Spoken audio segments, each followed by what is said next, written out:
নমস্কার বন্ধুরা, আপনারা কেমন আছেন? আশা করি আপনারা ভালো আছেন। আজকের আমি অনেক দিন পর ডিম, সয়াবিন বড়ি আর আলু দিয়ে বানাবো। আর এখানে এই যে মশলাটা করে নেবো। এখানে রসুন, আদা, জিরে, গোলমরিচ আছে, এটা বেটে নেবো ভালো করে। আর এই যে তো চলো আমি মশলাটা বেটে নিই। বন্ধুরা, আমার তেল গরম হয়ে গেছে, আমি এবার ডিমগুলো ভেজে নেবো।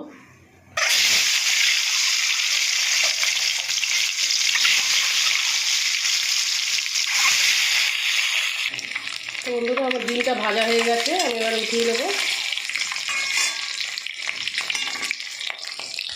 তো বন্ধুরা, এবার আমি একটু আলুগুলো ভেজে নেবো।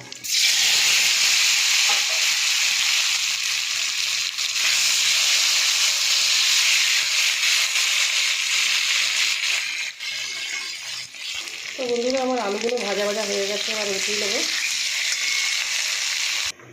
তো বন্ধুরা, এই তেলের মধ্যে আমি একটু জিরে আর তেজপাতা দিয়ে দেবো। এবার আমি পেঁয়াজগুলো দিয়ে দেবো।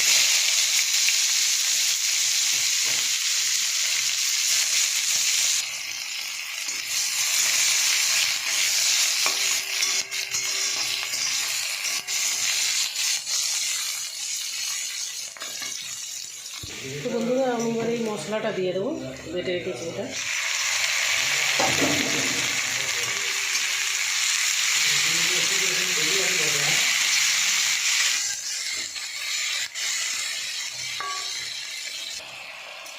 বন্ধুরা, এবার টমেটোটা দিয়ে দেবো।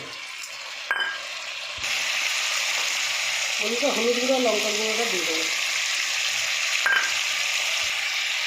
একটু নুন দিয়ে দেবো, কেননা ওই আলু আর ডিম ভেজেছি, এর মধ্যে নুন দিয়েছি। বন্ধুরা, আমার মশলা কষা হয়ে গেছে, এবার আমি এই যে সয়াবিন বড়িটা দিয়ে দেবো।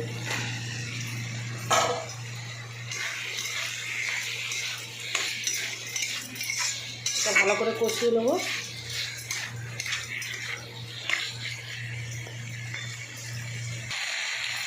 বন্ধুরা, আমি এবার ডিম আর আলুটা দিয়ে দেবো।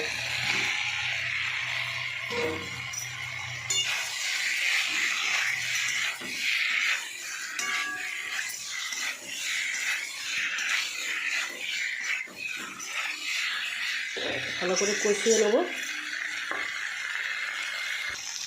তো বন্ধুরা, আমার কষানো হয়ে গেছে, এবারে জল ঢেলে দেবো। অল্প করে জল দেবো, বেশি জল দেবো না, একটু মাখা মাখা করে করবো।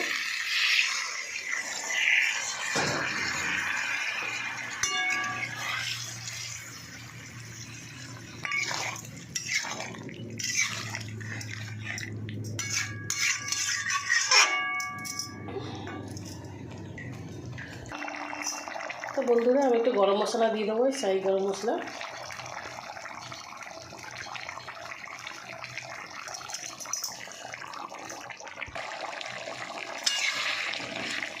তো বন্ধুরা, আমার এই ডিম আর সয়াবিন বড়ি রান্না হয়ে গেছে। তো আমার ভিডিও যদি আপনাদের ভালো লাগে, লাইক, শেয়ার, কমেন্ট করে দেবেন।